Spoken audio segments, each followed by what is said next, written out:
वक्रतुंड महाकाय सूर्यकोटि समप्रभ निर्विघ्नं कुरु मे देव सर्व कार्येषु सर्वदा। जय श्री कृष्ण सनातनियों, आप सभी को फाल्गुन कृष्ण पक्ष संकष्टी चतुर्थी व्रत की हार्दिक शुभकामनाएं। आप सभी पर भगवान गणेश और माता चौथ की कृपा हमेशा बनी रहे। आज फाल्गुन मास की संकष्टी चतुर्थी का व्रत है। चतुर्थी तिथि के दिन भगवान श्री गणेश के साथ चौथ माता की पूजा की जाती है। ऐसा करने से संतान स्वस्थ, दीर्घायु और निरोग रहते हैं। चौथ माता संतानों की रक्षा करती है। और यदि आप भी बच्चों के सुखद भविष्य की कामना रखते हो तो आज के दिन सच्चे मन से संकष्टी चतुर्थी व्रत की कथा और चौथ माता की व्रत की कथा जरूर पढ़नी या सुननी चाहिए। आज 16 फरवरी दिन रविवार को चंद्रोदय का समय रहेगा 9:39 पर। अब सुनिए फाल्गुन मास की संकष्टी चतुर्थी व्रत कथा।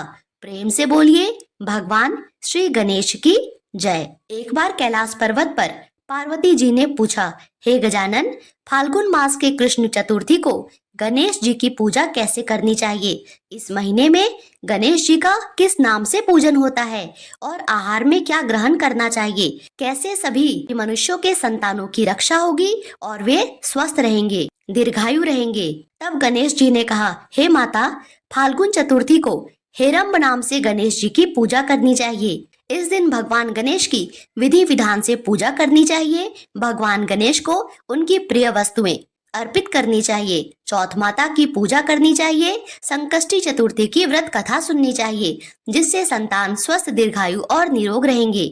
इससे संबंधित मैं आपको एक पूर्व इतिहास सुनाता हूँ। युधिष्ठिर के प्रश्न के उत्तर में जैसा श्री कृष्ण जी ने कहा था उसे मैं सुनाता हूँ। श्री कृष्ण जी ने कहा, प्राचीन काल में एक धर्मनिष्ठ राजा का राज्य था।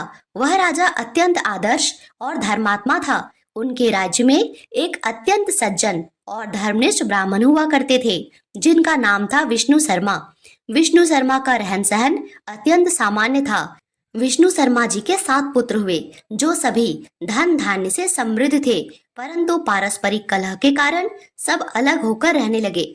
विष्णु शर्मा प्रत्येक पुत्रों के घर में क्रमशः एक एक दिन भोजन करते थे। बहुत दिन बीतने के बाद वे बूढ़े होकर कमजोर हो गए। वृद्ध होने के कारण उनकी सभी बहुएं उनका तिरस्कार करने लगी, उनका निरादर करने लगी। केवल छोटी बहू अपने ससुर को अपने पिता के समान दर्जा देती थी और उनका आदर करती थी। एक समय की बात है, विष्णु शर्मा गणेश चतुर्थी का व्रत रखकर अपनी बड़ी पुत्र वधू के घर गए और उस ब्राह्मण ने कहा, बहुरानी, आज मैंने गणेश जी का व्रत रखा है, तुम पूजन की सामग्री जुटा दो। गणेश जी प्रसन्न होकर प्रचुर धन देंगे। अपने ससुर की बात सुनकर बड़ी बहू कर्कश आवाज में बोली, पिताजी, मुझे अपने घर के कामों से ही फुर्सत नहीं है, फिर इन झमेलों में पड़ने का कहाँ ही समय है। आप हमेशा ही कोई न कोई नाटक रचाते हैं। आज गणेश जी का बहाना लेकर आप पहुँचे। मैं गणेश जी को नहीं जानती और ना ही गणेश व्रत को जानती हूँ। आप यहाँ से जाइए। इस प्रकार अपने बहू से झिड़की सुनकर वे 6 बहुओं के घर बारी बारी से गए और सभी से पूजन सामग्री जुटाने का आग्रह किया, परंतु सभी बहुओं ने उनका अपमान किया और किसी ने भी पूजन सामग्री नहीं जुटाई। सभी जगह से अपमानित होने के बाद ब्राह्मण बहुत ही दुखी हो गए और अंत में वे अपने सबसे छोटी बहू के घर जाकर बैठ गए। अन्य बहुओं की भांति छोटी बहू उतनी धनी नहीं थी, इसीलिए विष्णु शर्मा उससे पूजन सामग्री एकत्र करने को कहने से झिझक रहे थे। फिर भी उसने अपनी बहू से कहा, अरे बहुरानी, अब मैं कहाँ जाऊँ? सभी बहुओं ने तो फटकार दिया, तुम्हारे यहाँ तो व्रत सामग्री एकत्र करने का कोई साधन भी नहीं दिख रहा। मैं स्वयं बहुत वृद्ध हूँ। हे कल्याणी बहू, मैं कहाँ से इस व्रत की पूजन सामग्री एकत्र करूँ, क्योंकि आज तो मेरा व्रत है। तब अपने ससुर की बात सुनकर छोटी बहू ने कहा, पिताजी, आप इतने दुखी क्यों हो रहे हैं? आप अपनी इच्छा के अनुसार व्रत कीजिए। मैं भी आपके साथ संकट नाशन व्रत को करूंगी। इससे हमारे दुखों का निवारण होगा। इतना कहकर छोटी बहू घर से बाहर जाकर भिक्षा मांग लाई और अपने ससुर के लिए अलग अलग लड्डू बनाया। चंदन, फूल, अक्षत, फल, धूप, दीप, नैवेद्य और तांबूल उसने अलग अलग करके ससुर के साथ पूजन किया और पूजन करने के बाद उसने अपने ससुर को सम्मान पूर्वक भोजन कराया। भोजन के अभाव में स्वयं कुछ भी ना खाकर निराहार रही। अर्धरात्रि के बाद उसके ससुर विष्णु शर्मा को उल्टी और दस्त शुरू हो गए। छोटी बहू ने मल मूत्र से खराब हुए कपड़ों को साफ करके ससुर के शरीर को धोया और पोंछा। इस तरह पूरी रात बिना कुछ खाए पिए वह जागती रही और ससुर की सेवा करती रही। सुबह होने पर छोटी बहू ने देखा कि उसके घर में हीरे मोती और मणियों का ढेर पड़ा है, जिससे पूरा घर प्रकाशित हो रहा है और उसके ससुर की तबीयत भी ठीक हो गई थी। आश्चर्य में पड़ के बहू अपने ससुर से बोली, यह सब क्या है? यह संपत्ति किसकी है? इतना मणि, हीरे मोती मेरे घर में कहाँ से आ गए? पिताजी, क्या कोई हम लोगों को चोरी में फंसाने के उद्देश्य से तो यह घर में नहीं डाल गया? छोटी बहू की बात सुनकर ब्राह्मण कहने लगा, हे कल्याणी, यह सब तुम्हारी श्रद्धा का फल है। तुम्हारी भक्ति से गणेश जी तुम पर प्रसन्न हो गए। इस व्रत के प्रभाव से ही गणेश जी ने तुम्हें इतनी संपत्ति दी है। वह कहने लगी, पिताजी आप धन्य हैं, गणेश जी धन्य हैं। आपकी कृपा से ही मैंने यह व्रत किया और गणेश जी मुझ पर प्रसन्न हुए। मेरी दरिद्रता दूर हुई, मेरे घर में अतुल संपत्ति आई। आपकी कृपा से मैं भी धन्य हुई। अब छोटी बहू के घर में अपार धन संपत्ति देखकर अन्य सभी बहुओं के मन में क्रोध आ गया। उन्होंने कहा, हो ना हो ससुर जी ने ही अपने संचित धन छोटी बहू को दे दिया है। और इस तरह बहुओं के बीच पारस्परिक कलह होने लगा। यह सब देखकर विष्णु शर्मा कहने लगे, इसमें मेरा कोई दोष नहीं, केवल इस व्रत के प्रभाव से गणेश जी ने प्रसन्न होकर यह सब धन छोटी बहू को दिया है।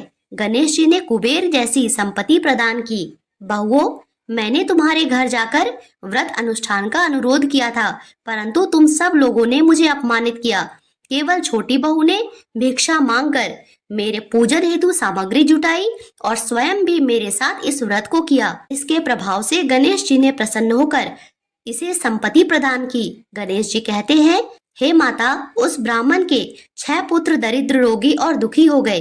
केवल छोटा पुत्र ही इंद्र के समान भाग्यशाली बना। ये 6 आपस में होड़ करते हुए फाल्गुन कृष्ण गणेश चतुर्थी का व्रत करने लगे और इस व्रत के प्रभाव से अंततः वे सभी धनवान बन गए।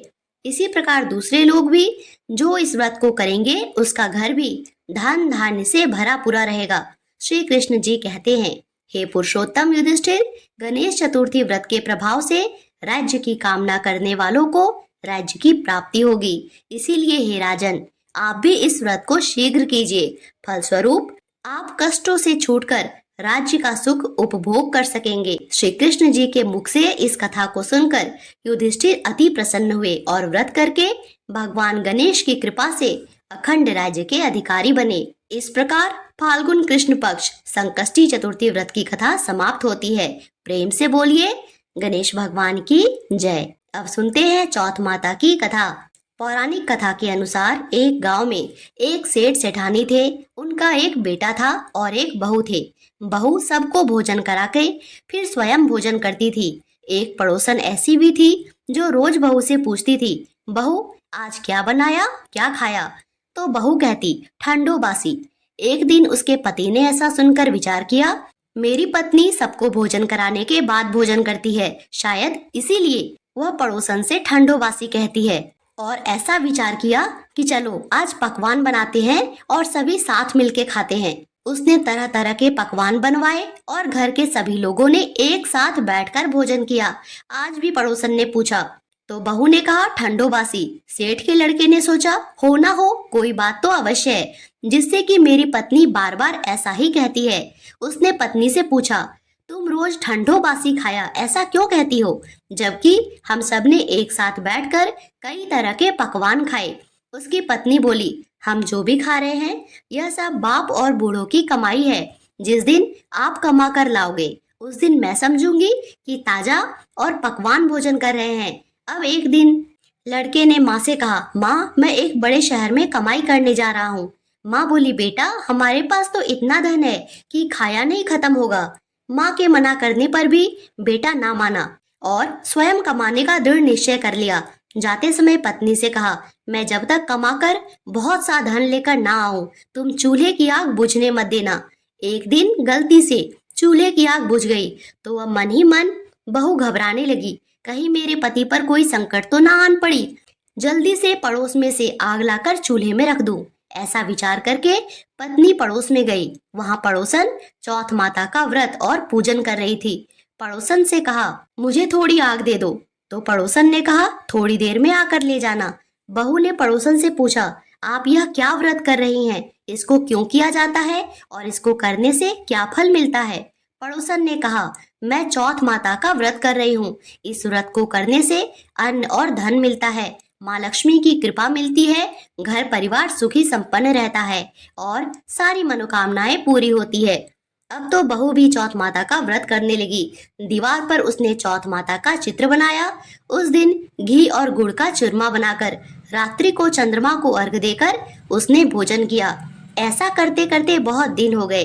चौथ माता ने उस बहू के पति को सपना दिया, साहूकार का बेटा, तू जागे कि सोवे, तेरी पत्नी तुझे बहुत याद कर रही है, घर जाकर उसकी चिंता मिटा दे।